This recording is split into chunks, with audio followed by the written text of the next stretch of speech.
Hey guys, I just wanted to show you how we transformed these beautiful locks from this to this. Make sure you stay tuned. This whole transformation was very crazy. Here we are with the foils, lifting her hair up. We had to get rid of the unwanted color at the bottom and of course lift the dark hair up to the blonde. And here are the results after a little toning. Her ends are a lot lighter than the blonde here, but she wants a two-tone look.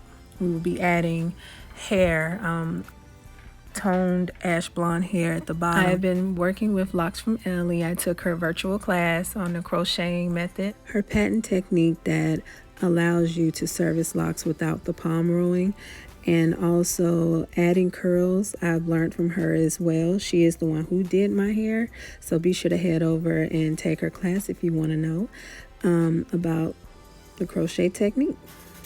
All right, y'all, still not getting close up. Judge if you must. Oh yeah, just a little close. Oh. But overall, I'm really happy with the results. It looks good. And of course she loves it. To achieve this look, I used my Afro curl hair from my Pure Kinky collection on pureluxuryextensions.com. Make sure to get you some if you want to add some curly ends to your locks for a whole new look. So be sure to order yours now.